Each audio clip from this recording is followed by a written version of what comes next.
150 करोड़ तो स्त्रियां होंगी ना।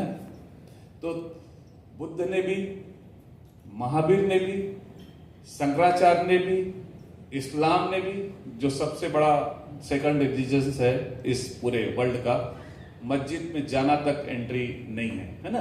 किसी ने भी स्त्री को सम्मान नहीं दिया कि स्त्री के मार्ग से मोक्ष भी नहीं कह दिया गया।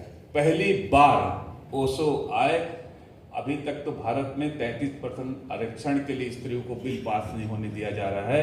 भारत में जब ओशो आए तो उन्होंने सारा काम 67% आरक्षण दिया स्त्रियों को।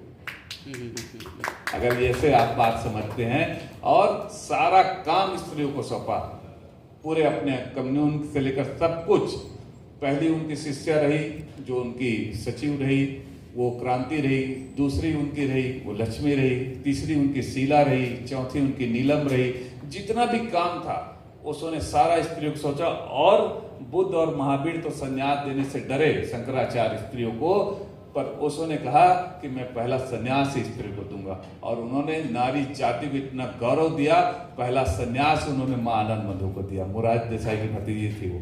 तो स्त्रियों का धर्म में जो प्रवेश कराया ओशो ने, संन्यास में, वो ओशो ने कराया।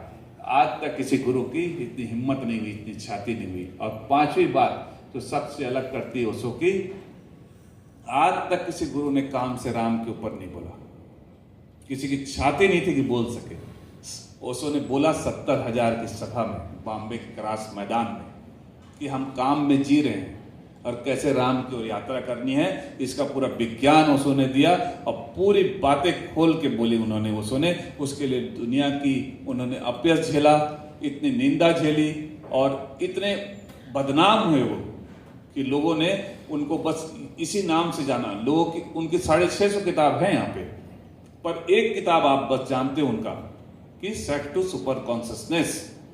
पर ओशो कह रहे हैं सेक्स टू सुपर कॉन्शियसनेस, मतलब सेक्स में तो जी रहे हो आप, सुपर कॉन्शियसनेस की ओर कब जाओगे? काम में जी रहे हो आप, कब राम की ओर चलोगे, है ना। तो ओशो ने पहली बार ये जिगरा दिखाया। आज तक मेरे को आप बता दीजिए किसी बुद्ध पुरुष ने जिगरा दिखाया इस पृथ्वी पर। पूरे इस मानव जाति के इतिहास में एक ही बुद्ध पुरुष है जिसने इस विषय को उठाया, क्योंकि इस विषय पे ही हम फंसे हुए हैं और उससे मुक्त किया हम लोगों को।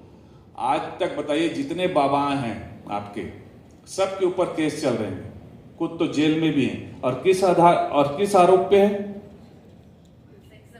Sex abuse. इसी आरोप पे है। और आप मुझे बता दीजिए कि पूरे ओशो जगत में, ओशो को तो छोड़ दीजिए आप, है ना, पूरे ओशो को तो छोड़, पूरे ओशो जगत में किसी